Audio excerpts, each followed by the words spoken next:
6:52, time for the morning sprint. And we start with breaking news overnight in Indianapolis. 8 people are dead at a FedEx facility. It happened late last night. A police spokesperson says several others are injured. 4 of them in the hospital this morning, including one person with critical injuries. Police say the shooter died by suicide. New overnight, protests in Brooklyn Center, Minnesota stayed mainly peaceful. Those protests coming in the wake of Daunte Wright's death. Wright's mom, Katie, wants accountability but doesn't think there can ever be justice. Kim Potter, who allegedly mistook her taser for a firearm during that fatal traffic stop, went before a judge yesterday. The former officer is charged with second-degree manslaughter and faces a maximum sentence of 10 years in prison if convicted. Toyota recalling nearly 280,000 Venza SUVs. They're for model years 2009 to 2015. A wiring problem could stop side airbags from inflating during a crash. The recall doesn't technically start until May 31st. Toyota says they'll inspect the wires and replace them if needed at no cost. Massachusetts wants to ban the trading app Robinhood from the state. On Thursday, regulators asked that the company's broker-dealer license be revoked because its business practices pose a risk to investors. Robinhood fired back, saying the move is an attempt to put up financial barriers for new, young, and diverse investors. It took only 4 hours for Madison police to stop more than 30 cars for speeding on North Point Drive. The police department held a traffic enforcement project on Tuesday. They say 31 cars were all going at least 14 miles over the 35-mile-an-hour posted speed limit.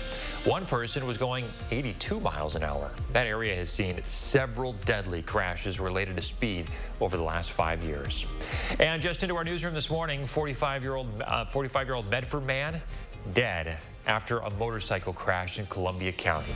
Just before 8:30 last night, 2 men were riding motorcycles together along I-39 near Portage when their bikes touched each other. The bike spun out of control.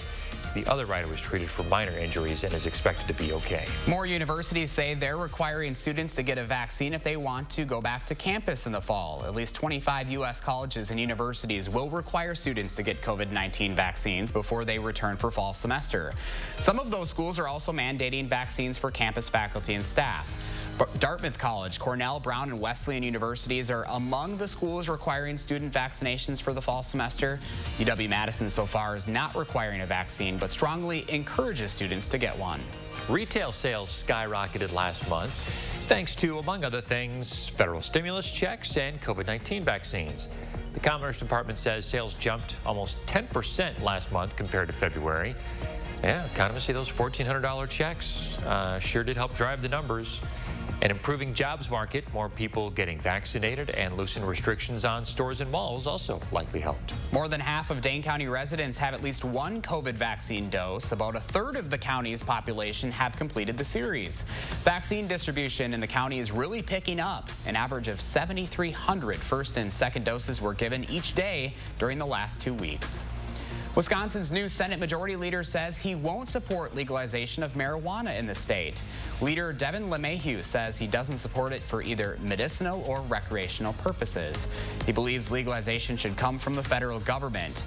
Governor Evers has included legalization in his 2-year budget proposal. The Milwaukee Fire and Police Commission is delaying a vote on a resolution that would ban chokeholds for police. The full commission was not present during a meeting last night. The head of the commission also says that they want to hear more from the public about it. They'll reconvene on May 6th.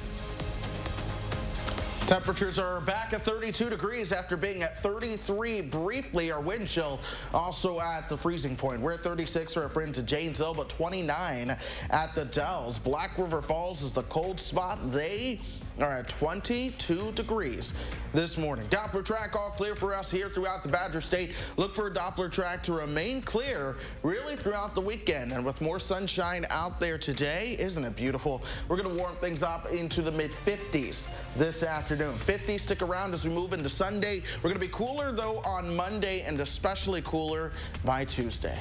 Thanks, Chris. Thanks for watching, everybody. Have a great weekend. Join us again on Monday.